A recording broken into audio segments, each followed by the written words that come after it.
and this is the Brighton Broadcaster News, and these are your 1 o'clock updates. 445 flights have been cancelled in Indonesia, affecting 59,000 travellers after officials predict an eruption from Mount Agung.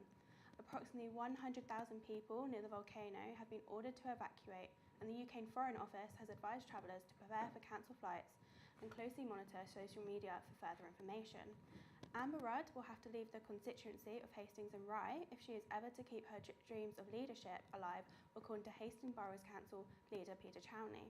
In an exclusive interview with Brighton Broadcaster, Mr Chowney said that the Home Secretary has no chance of becoming Tory leader who has such a small majority and will probably seek selection in a safer seat. The Labour Council leader was selected to contend in the 2017 election and shifted Mrs Rudd's majority from over 4,000 to just 350. Our political correspondent, Neil Miles, sat down with Mr Chowney.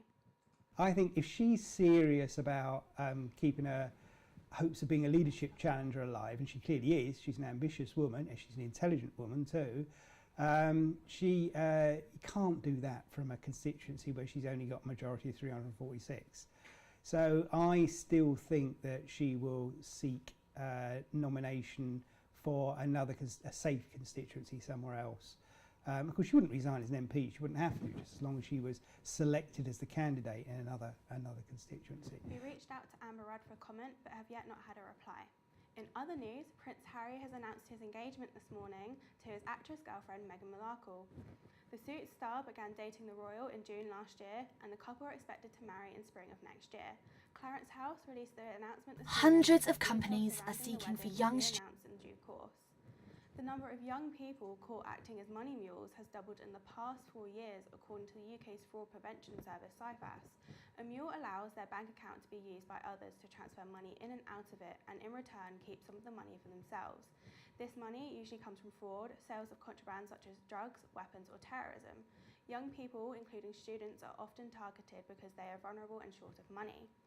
The number of unemployed young people in the UK reached a staggering 1 million, with many being forced to take up unpaid work in hope of landing a permanent career later on.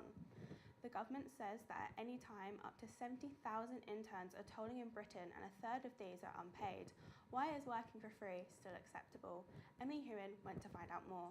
Hundreds of companies are seeking for young students to work for free every year, and Forever PR, a public relation company based in Cambridge, is one that argues the outcome is highly beneficial. Young people and students will spend hours searching for non-paid internships and work experience on the internet, which can take weeks or even months until they hear back from someone.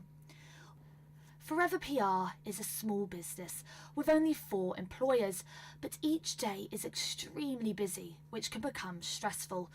The need for extra hands around the office comes in handy at times like these. Once the intern is informed of their daily tasks and knows exactly what they are doing, they can work here for up to a year. Because there aren't many PR agencies in Cambridge who do this kind of PR, it can be quite appealing to young people to kind of work within music and entertainment clients. Because they've approached us, it shows them they have an interest in the company and PR. So that's obviously a tick for us that they are keen, they want to be here, they want to learn, and it helps us obviously to have an extra pair of hands in the office. Nice to get to know someone who potentially could be an employee in the future. I think if someone has applied to be an intern, they initially don't expect to be paid unless it's stated otherwise. We would never take on anybody for too much of a long period, and I'm sure nobody would apply to be taken on for a long period without pay if they couldn't afford to do that. So that's why a lot of the time we work with students and young people who are still in education, who aren't working full time, or people who can give up just a day a week, for a term to help us out. Obviously, going to college in Cambridge, this seemed like the best opportunity for me. It's really hard to find good work experience, and the rest were in London, so I felt this was the most beneficial for me. It also would look really good on my CV as I'm applying off to go to university where I can gain more experience. The number of unemployed young people in the UK has grown close to 1 million, with many of them being forced to work unpaid internships with the hope of gaining future employment. In 2010, the government responded to a Freedom of Information request which suggested that there are 50 to 70,000 unpaid internships being offered across the UK each year. Now, many students and young people are constantly looking through their laptops, going through books, just to get the perfect job. But why is working for free considered lucky?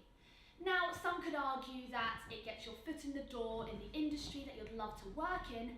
However, there is the argument that working for free exploits the intern. The debate will continue, and people will say it's good and some people will say it's bad. Is it a waste of time? This is Emily Hewlin at Brighton Broadcasting News. Over 3/4 of British men say they never or rarely dance, according to a YouGov survey of 1,000 men by BBC Radio 5 Live. Embarrassment was the major factor. Over a third of the men surveyed said it would stop them from getting on the dance floor. 10% said what puts them off was being afraid of being the centre of attention, being made fun of, or being judged.